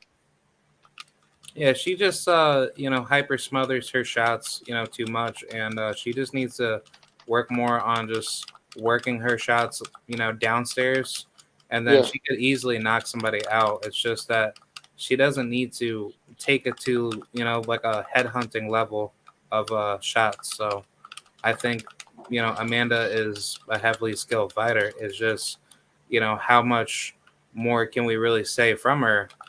What did you rate her IQ as? Let me see your biasness. I mean, ring IQ, like I gave her like a 9. I think, like I'm not. Oh my god, 9. Fair enough in it, but look, obviously you done that in it, and everyone is entitled to their opinion. But like, I would have gave her, I think IQ. I would have definitely gave it to her about 7. And the reason why I'm saying is because like having watched both fights, it was a bit like identical in terms of like when she was going through that knockout. Like she should have learned her lesson from that girl like that she fought on Jake's Paul undercard. She had her out, man, and she couldn't finish the job. And the same thing happened, bro. Yeah, because Like, you know. I just think that Amanda, she focuses too much on headhunting, and she doesn't, focus more onto the body. Because if you focus more shots to the body, you'll still have more energy to Yeah. knock somebody out while their hands are low. And then guess what? They can't move their head because their arms are too tired. So therefore, Mm. you've already won. So Yeah. I think it's just little tweaks here and there. Like Amanda, she's heavily skilled, and she's not like a bum. She's a very No. She's not. I'm not. That's not what I'm insinuating. I'm not saying she's a bum, but I think her rank IQ. I think 9 is a bit too high because 9 is almost perfect, and she has she's a great boxer. She's got great ability, but I think when I say your IQ you can better your IQ because but like yeah, to give her 9, I think a little bit I can understand. She's obviously you're from the same country, and yeah. we Well, all got biasness in us, and I get that, and I can respect that, of course, yeah. But she's a good boxer. I think, to be honest, that she should have went for her rib case as well. Like if Amanda Serrano went for Katie Taylor's rib case, I think she was there to go, bro. yeah. I mean, it's just honestly, at the end of the day, it's just all about the fundamentals, and I think Amanda can easily defeat Katie. It's just she just has to work more on getting the fundamentals sharpened, and she's definitely there. I don't really see that many deficiencies. Yeah. Anyway, enough about these women. And on the other day, when I've seen that you've had about 1,000 views on that Canelo thing. Yeah, was there a mad, angry Mexicans that came through? No, Is not that what? so. I mean, I mean, as of now, I'm actually Yeah. checking, the views. Mhm. I think I have over almost 1,500 right now. It has to be. Oh, you got 1,500, yeah, and then I've seen as well your sub count is growing, which is really good. That's Yeah, the thing, man. I have over 1.4 thousand people that have watched the video. So. Oh, which one? Which one is it? The one that you the review about Canelo Alvarez. Yeah. My post-fight live that I made on Canelo and Bivol. So. Yeah. There was a lot. Obviously, I've done one as well. I don't know. You probably was asleep or you was probably busy that day. But oh, really? I think I've done one when was it? It was straight after the fight, yeah. And basically I wasn't really going too hard on Canelo, man. I think he already. I'm one of those type of people. I used to be a bit I used to go in on people. I just don't see the energy these days. Everyone's got a different personality in there. We don't all have to be the same personality. You know what I mean? Yeah. It's just they're not all that bad people. It's one or two people that are really mad, and but yeah, he does have solid fans. Yeah. At the end of the day, it is what it is. He's been caught with Clambucho. He shouldn't cheat, but he's not going to be the first person to cheat. There's a lot of people that cheat in the sport. I think honestly, I reckon they should allow people to cheat. When I say allow, people shouldn't be allowed to take drugs. For example, Clambucho, you're allowed to use it anyway. Because the WBC, they put, I think they put a limit on the amount of Clambucho you're allowed to use anyway. Yeah. So why not exercise your rights to use the amount you're allowed? No, because they understand what's gonna happen. People that are on the coincidental black fighters or whoever that they want to try to flip what the rules against. They'll try to be dirty up against them. No, but Mauricio said, he put a cap on there. He said, "Look, this is the amount you're allowed to use because unfortunately the beef in Mexico, is tainted with Clambucho, and so if you figure out the amount of you're allowed to use and get the injection, and stick it right up your fucking ass or whatever. You know what I mean? Whatever they do.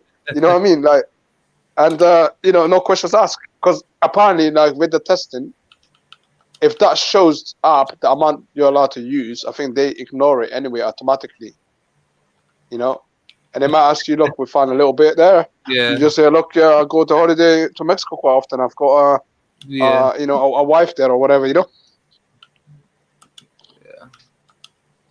So yeah, that's case solved, bro. Like, there's no side. Listen, if people are gonna cheat, to me, I think, you know, instead of complaining about, oh, they're on drugs, hey, he's a cheater and all that sort of stuff, instead of saying that, do what they're doing, innit? Do what they're doing. Shit, You I know, mean, you know, like if they want to be cheating, then I might as well just come drugged up on cocaine. Yeah. Oh yeah. That's what Tyson Fury does practically anyway. You know, he's drugged up with cocaine. That's why he doesn't really feel any pain. You know? Yeah, because I think honestly that's really what the bigger difference. You know, seeing these fighters that cheat one cheat one fight and then the next fight, you know, they look completely different. I think this Canelo versus Bivol fight is like a pure example of like what happens when you keep cheating and then eventually you get caught red-handed in your own tracks.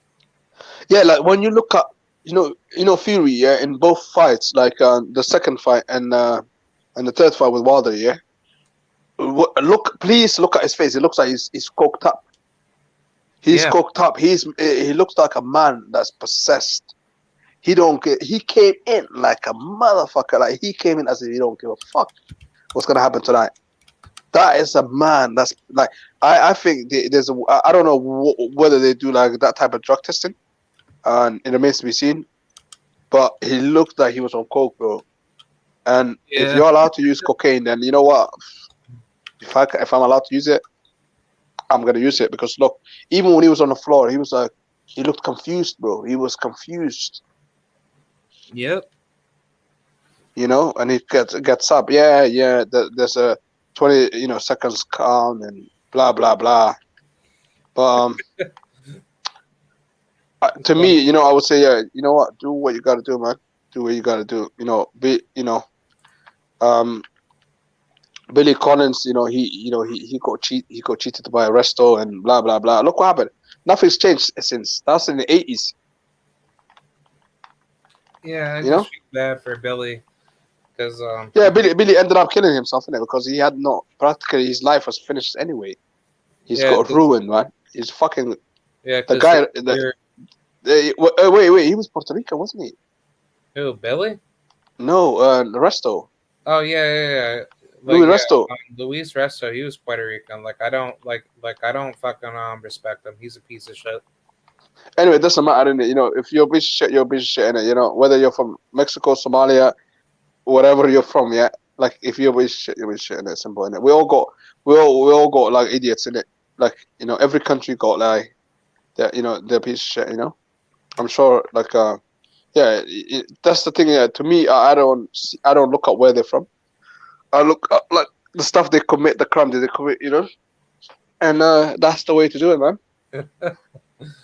You know. Yeah. So, how was your life anyway when you done that life? Oh, you didn't come, like you didn't see the mad ones, yeah? They didn't come through. Huh? I think I was there in that life, but I came too late, wasn't I? For what? The life that were the one that you done like about a K, like 1.5K or something. You were saying. Oh yeah. That was on Sunday. Yeah, that was. Oh yeah. I think I came, but I think I was just too late. I remember you were saying, "Oh, you came late." You were sending me. Yeah, yeah. Because I said to you, like, you know, like you came, you know, at the wrong time. Yeah. But like, there's a lot of interest like in this Canelo saga, man. And like, it's a lot. Like I would say there's more interest than when I think no, I take it back. I think it's like equally the same as, you know, when Wilder, you know, lost in the second fight. Like that was the same type of interest in it. Like this Canelo thing it's huge, man. There's a lot of mad angry people, bro.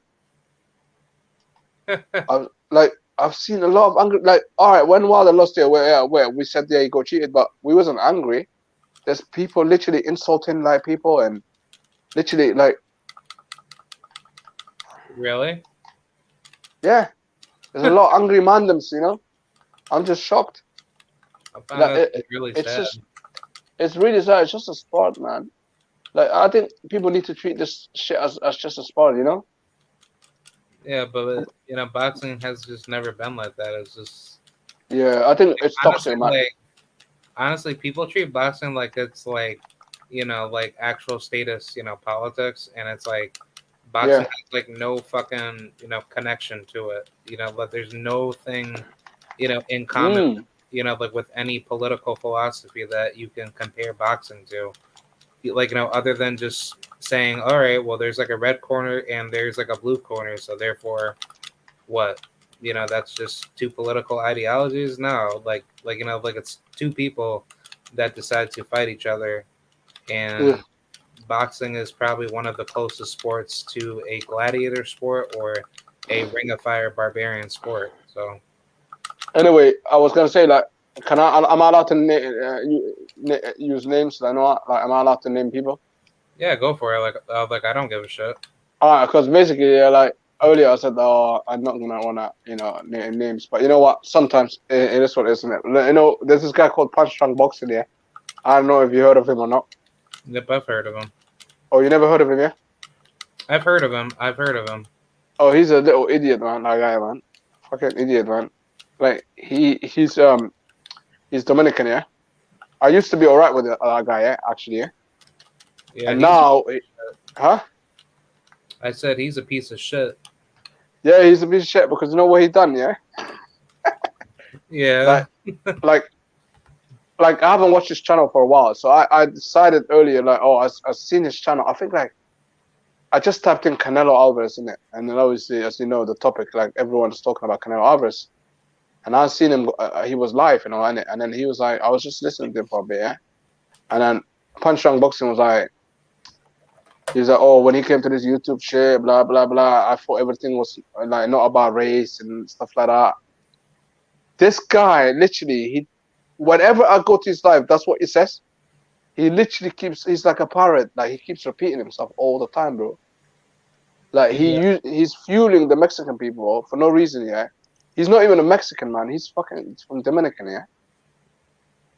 Yeah, like I don't understand, like, why Dominicans are doing that. That's just... Like if anything, that's fucking coonery. I think Dominican are worse than to me, from what I'm seeing on YouTube, Dominicans are worse than the Mexicans, man.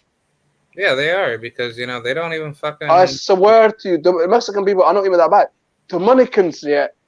Oh my God, the guy. Dominicans are I said to him, I said to him, he knows me in it, but he's gonna say now he don't know me anymore in it because like his channel has grown now. Yeah, he's got like 40 like K. I used to go on his funnel, bro. Yeah, this nigga got 40,000 people that fucking subscribe to him. Yeah.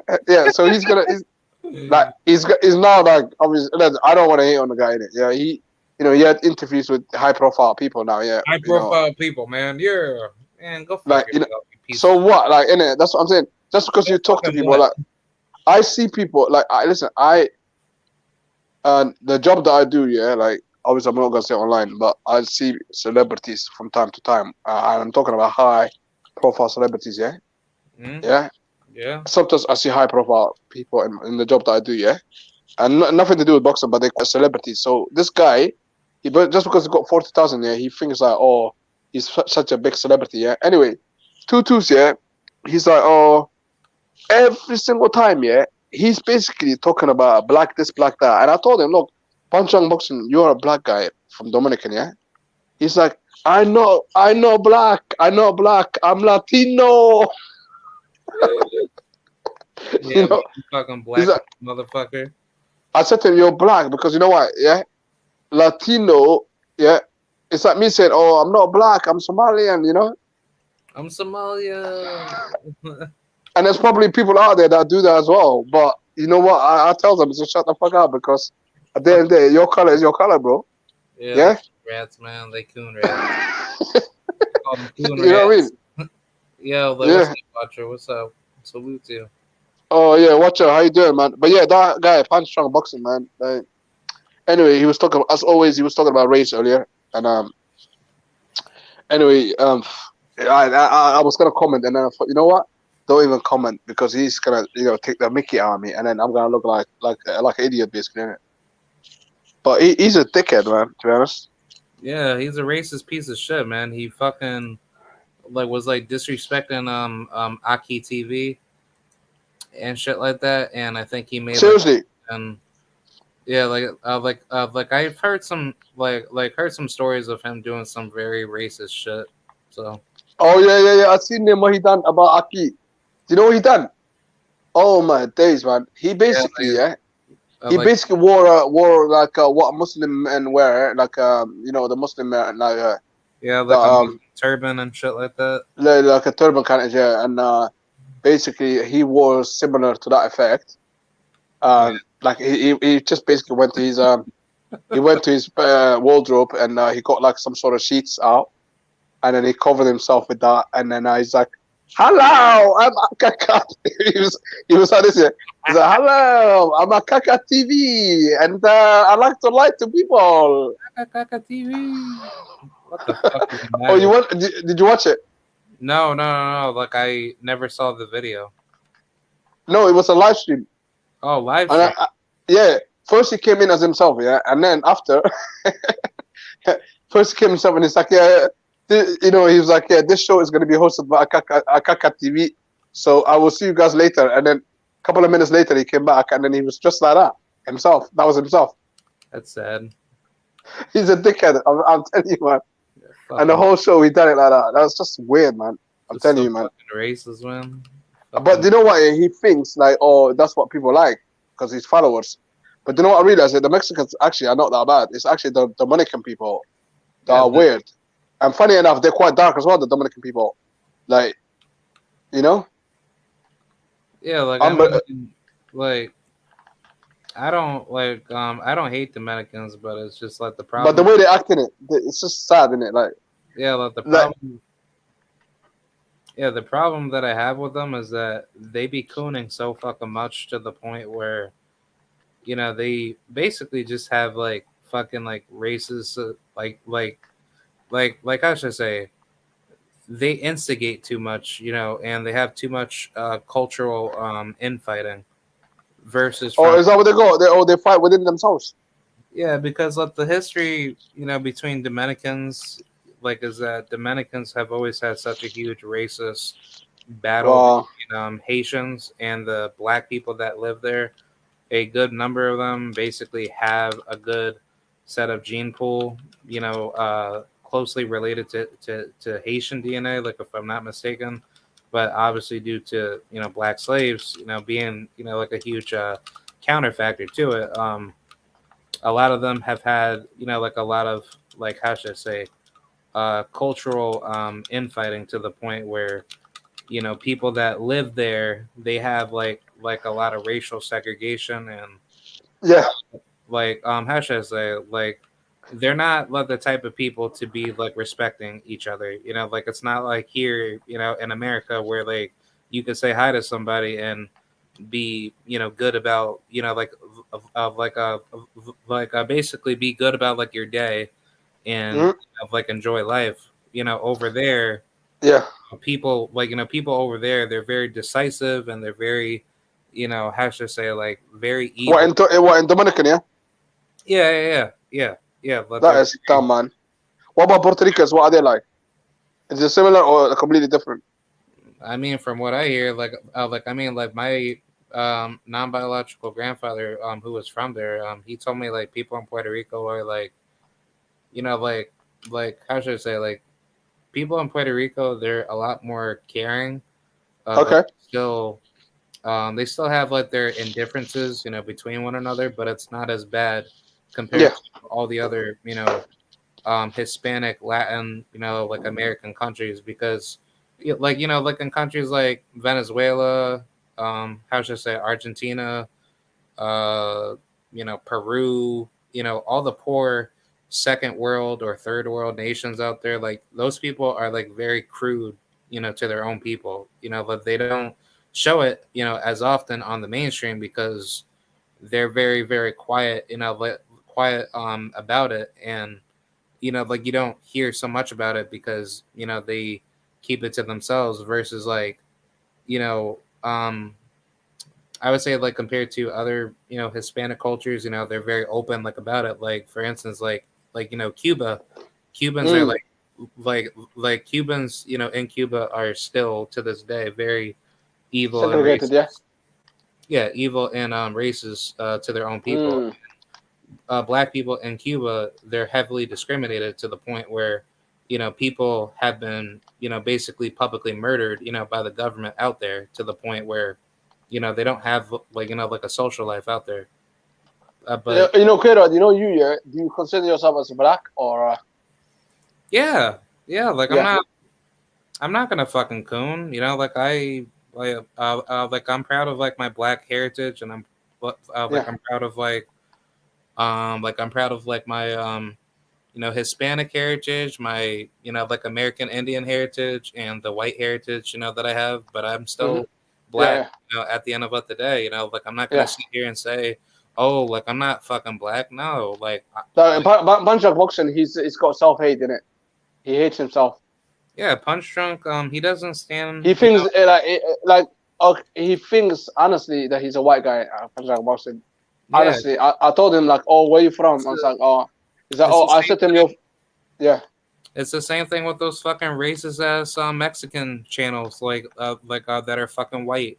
Like they try to act like that they're fucking white, knowing that people here in America, especially racist ass fucking white people, they're not gonna look at you like that. They're gonna disrespect you, treat you like shit, and they're going what even in New York. Yes. Like nobody. New York was a bit slightly different. So even New York is like that. Yeah, like everywhere. Oh, that's crazy, man.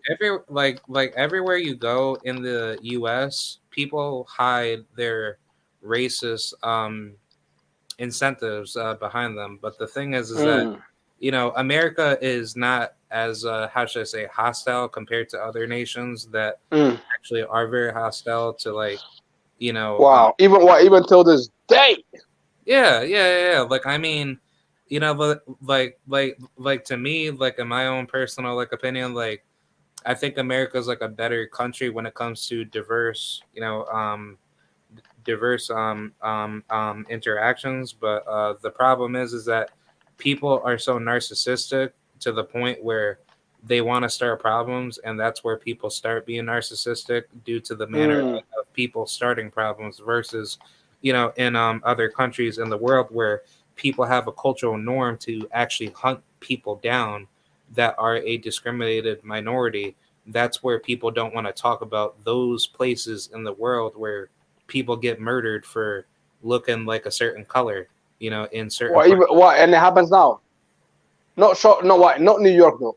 Or New York as well. No. Like, I mean, like people always want to bring up like, all these bullshit stories of like, this black man that gets killed by some white guy, but then, they don't talk about the full story that potentially this black kid could have caused violence in some particular neighborhood where he got killed by the quote unquote other guy that didn't look black. But it's just that, the media the media in America tries to sway the American public to a certain degree where people believe in the fake news enough to make people politically instigated to the point where they want people to kill each other, to which that's not going to happen because it's like everybody in America has their own views, but still you're not going to bring it back to the 1800s.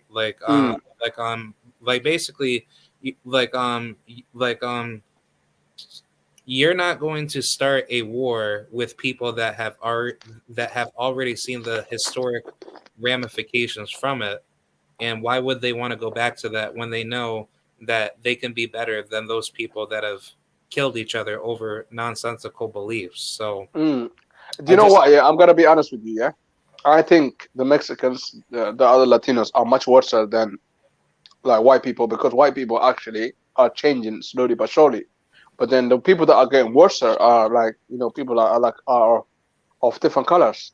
because they think they're Europeans. They think, Yeah, they think you know, they're white. oh, I'm Aztec. I'm Spanish. Oh, I'm Latino. And guess what? The white people don't even think like that. Yeah, These they don't Latinos, they think like They they've don't gone past that level, man. They've gone past that level. That was a long time ago. A lot of them are changing, but then these Latinos here, they think like, oh, we're the same as a white person. If a No. white person hears that, they're gonna be like, bro, like, They look at you. cut the crap. Like they look at you weird, like, you know. Yeah, they look at you at, like, you know, like the same way, like, you know, like your ancestors didn't didn't look at them. You know, they thought of them to be different from them, and to this day, you know, the people that are proud of their ancestry are the ones that get, how should I say, vilified for being proud of who they are. So, I mean, at the end of the day, you know, these self-hating coons, you know, that's basically what I call them. Yeah. Like, you know, they're just pieces of shit. You know, like they don't give two fucks about their. Like punch drunk boxing, yeah. Yeah, because if he was actually proud of his roots, you know, he wouldn't be saying that he's white. He would be saying that, look, I'm a proud black man, but you know, I said to him, I said to him, yeah, are you black? And he said, no, I'm Latino. I said to him, well, listen, are you black? Yes or no? And he keeps saying, I'm Latino. In other words, he's trying to say I'm white. But guess what? He's just making fool of himself. And you know what I realized? From doing the years that I've been alive, I've realized a white person will respect you if you're proud of yourself. Okay? Someone I punched down boxing, he's not respected by nobody. No, he's not, because he's a fucking coon, man. You know, he's a piece of shit. I never like people like that. You know, people like that will always be the first ones calling. He'll stab you in the back anyway. That guy, someone like that cannot be your friend. Because people like him will get you killed. Honestly, man. Yeah, we'll get you killed, man. But he'll be if if you're in a fight, he'd be the first person to run away. Yeah, but he knows himself. That his actions will cost him to a point where his life will be put in danger. So he knows like what he's doing is wrong, but he doesn't give two shits about it because he's a piece of shit. So, you know, he doesn't. And that's why, and now he's taking advantage of like Mexican people, like trying to fuel like hate. Yeah. He is. Like and a lot of, unfortunately, you know, not just Mexicans, but a lot of the people that are on the internet, they've got no brain cells, bro. Yeah, they ain't got no fucking brain cells. You know, they're fucking, you know, despicable incels, honestly. Yeah, if you can be on the internet all day, like, come on, man. Even my brain cells is dying out slowly but surely, but being on the internet too much, you know? You know what I mean? I don't know. It's something to do with the internet and this electronic shit, man. The internet. Yeah, it's you know, especially if you're on like live streams, yeah, on a consistent basis, yeah, your brain cells could die out slowly, man. Sometimes like you can get like a brain freeze, like you know, like you want to talk about something and then you suddenly forget. Have you ever had that before? Yeah. It's to do with this electronic shit. Multiple times. Yeah. But if you're outside and you're you know, in your day-to-day life, that don't happen to you, does it? No. Only on the internet, see? Something about the computer, bro. Trust me, man. Yeah. Trust me. Yeah, man. Like, it's a way to control human beings, I suppose, isn't it? The computer. Yeah, it's mind manipulation. It's mind manipulation, man. Yeah. That's the way to control us. And unfortunately, you know, like, I just wish these Mexicans that follow Punch-Down Boxing. A lot of the guys, I heard them say that, oh yeah, they don't follow that guy. Like, especially like after he faked his own accident. Apparently, he was in. He was never in a fucking motorcycle accident. He was never in a motorcycle. Yeah, no, not motorcycle. It was like through the car crash, man. Yeah, something like that, man. And then everybody was basically saying that, let's pray for Punch-Down Boxing. I've seen like Blue Blood and a lot of major channels, because they believed him. And you know what? And then they want to say like, oh, we're not nice people, Nah, fuck him, man. He's a piece of shit. Real life. And then guess what? And he came back a week later from ICU, by the way. Yeah. How the fuck can you recover from ICU in like 7 days? Yeah. And it's like, oh, like talking in Spanish and stuff like, yeah, como la gente, like some weird Spanish, yeah. And then I say like, I'm back, well alive. I'm back. Fucking. Oh, Kero, you speak Spanish, yeah? I'm not like heavily fluent in it. Like I understand it better when people say it to me, but I don't, really know how to formulate like a proper sentence. Oh, you don't know how to like, oh, hola, ¿cómo estás? Oh, Yeah. no. Like I know how to say that. It's just like, anything beyond, like a long term conversation. That's Lo something. siente, me not speak Latino. No, only joke. Oh my god. Nah, See now, I'm actually trying to teach myself how to speak Chakta Indian because I do have that bloodline in me. what's the Indian? What language is the Indian? Well, this is like an American Indian language. Like it's Yeah. called Chakta Indian. That's a tribe that Mm. is still popular here in America, but that was like one of the biggest tribes, in the U.S. But Mm-hmm. I was actually trying to, find me like a dictionary, and I actually have like a dictionary saved on my computer for it. And it Oh yeah, shows, that's before. That's before. Obviously, that was the language, and I believe Mexico and all these other countries they speak that language, and but that's before. Latin America was infiltrated by obviously the Spaniards, isn't it? yeah, and all the other European invaders, in which they eventually got beat out, but they didn't really have like the full success. Like Mm-hmm. it was like a failed, invasion, but Yeah, but they've kind of conquered though, like Latin America, because like when you look at Latin America, a lot of countries speak Spanish. Yeah, obviously you got like Brazil and maybe one more country that speak Portuguese. yeah, Again, well, that's in certain parts of Latin America, like Bolivia, like certain parts of the country, like people do speak like their native Indian, American Indian language too. So okay. Okay, so yeah, that's good, so man. Like, it's not like people in all of Spanish speaking nations can't mm, revert back to speaking their own original native language of Indian language. It's just that people are not educated enough to get back into it and actually reimburse their knowledge into speaking it because um if you think about it, most of the public schooling, all over those regions, they would obviously want to institute just strictly Spanish speaking language, not teach yeah, people outside of that language to say, hey, your previous tribe or your previous people of your American Indian ancestors, they have once spoke this language. This is also, like another language that you should learn yourself too. So, mm-hmm, and I mean, like for me, personally, I do that to understand, to understand my roots, but to also give back and give give respects out to them. So to speak, yeah, absolutely, and that's yeah, your ancestors because you have to remember the Spanish language. Basically, the Spanish has basically infiltrated Latin America. But yeah, before that, you had your own language, and yeah. what they've done is they destroyed your language, and they've forced. It's like me, Try to force you like to, force Somali into speak, like going to like Puerto Rico and telling them, look, you have to speak yeah, Somali now, and that's yeah, what the Spanish done yeah, yeah, practically, yeah, because they had a big empire, the Spaniards, and now these Mexicans. I had an argument one time with this guy online, yeah, obviously, yeah. And he's Mexican. I told him, look, yeah, you're Mexican, man. Yeah. No, man, SA, homie. We are Aztec, yeah.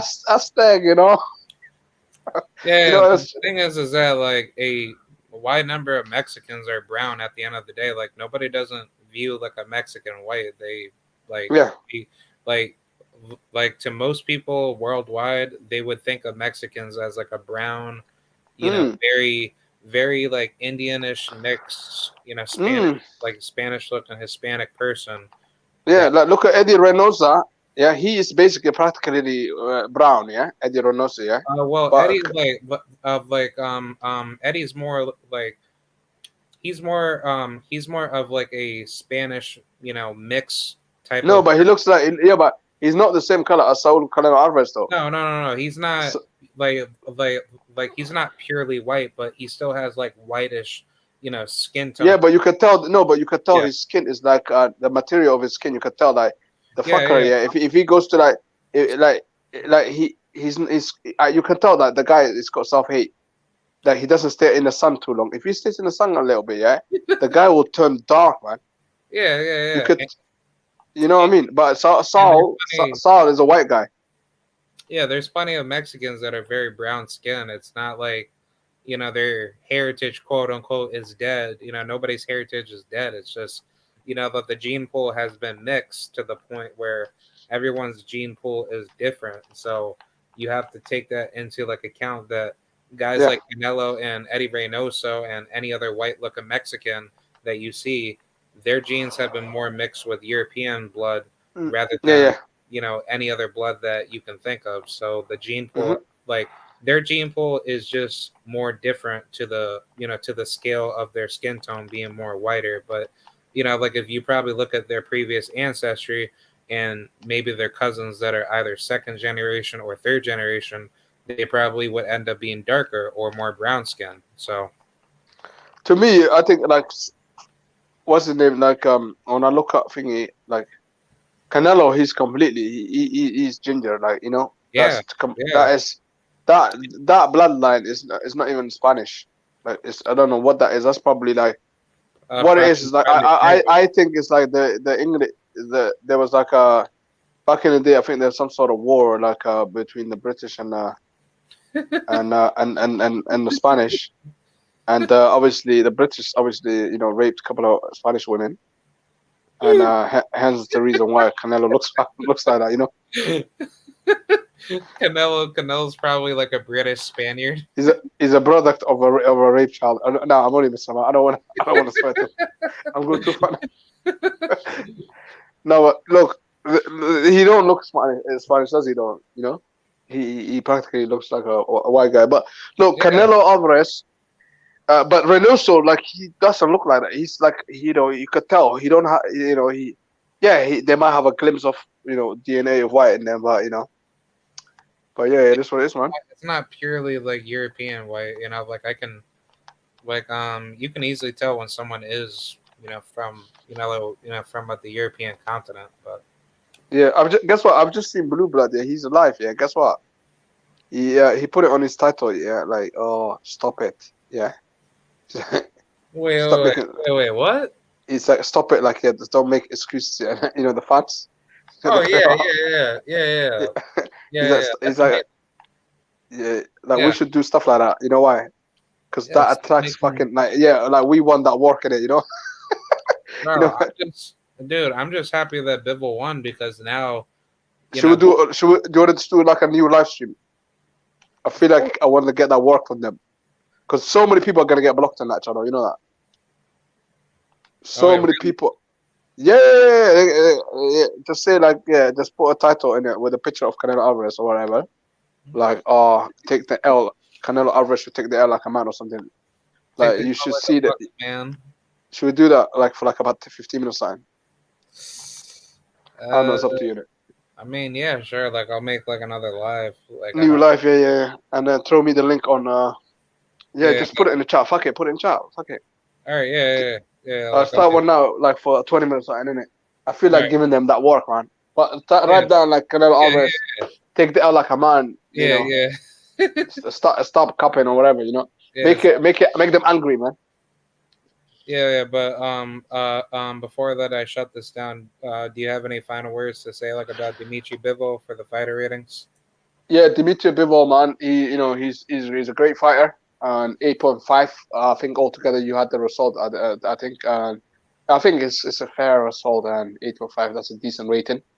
We've discussed him completely, the IQ, the level of skill and all that, intangibles. I mean, he's got it all. The only thing he hasn't got is the X factor. But everyone for sure now they know about Dmitry Bivol, man. And congrats to him. And onwards and upwards from here on for Dmitry Bivol. Yeah, same here, man. I'm happy for him, and I knew that he was going to be a growing talent, and he definitely lived up to his hype. He's not no Lomachenko. He's a honestly, he's a real player. He's a top killer. So yeah, man. Facts. Yeah, you're gonna do the. Are you gonna do? When are you gonna do the stream now?